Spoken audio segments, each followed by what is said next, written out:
पिंपळगाव लेप येथे खंडेराव महाराजांचा द्वितीय वर्धापन दिन उत्साहात साजरा. 20 किलोचा केक कापून खंडेराव महाराजांचा प्रकट दिन साजरा. विद्युत रोषणाईने मंदिर उजळले. पिंपळगाव लेप प्रतिनिधी RKS न्यूज. कलियुगाच्या धावपळीत माणसे एकमेकांचे वाढदिवस मोठ्या उत्साहात साजरे करतात ही सामान्य बाब आहे. मात्र ईश्वराप्रती असलेली भक्ती आणि श्रद्धेतून चक्क देवाचा वाढदिवस वर्धापन दिन साजरा करण्याचा आगळावेगळा सोहळा पिंपळगाव लेप येथे पार पडला.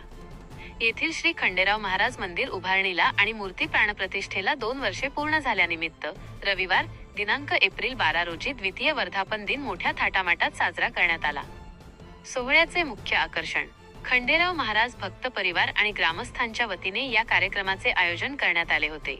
यावर्षी 12 गाड्या ओढण्याचे मानकरी श्री संतोष रसाळ यांच्या हस्ते 20 किलोचा भव्य केक कापून खंडेराव महाराजांचा प्रकट दिन साजरा करण्यात आला. यावेळी संपूर्ण मंदिर परिसर आकर्षक विद्युत रोषणाईने उजळून निघाला होता, ज्यामुळे वातावरणात एक वेगळीच चैतन्यमय ऊर्जा निर्माण झाली होती.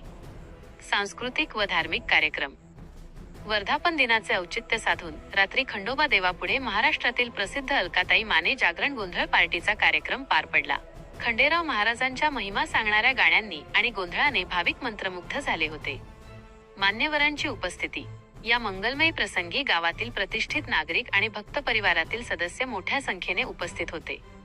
यात प्रामुख्याने श्री नवनाथ लांडबिले, सुभाष रसाळ, विलास दुंबळे, दादा दौंडे, दगू रसाळ, भास्कर सावकार, ज्ञानेश्वर लांडबिले, सचिन गायकवाड, निलेश दुंबळे, संतोष रसाळ, विजय दौंडे, सचिन लांडबिले यांच्यासह पंचक्रोशीतील भाविकांनी दर्शनासाठी आणि कार्यक्रमासाठी गर्दी केली होती.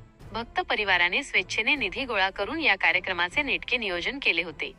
बातमी उस्मान शेख, पिंपळा, RKS न्यूज.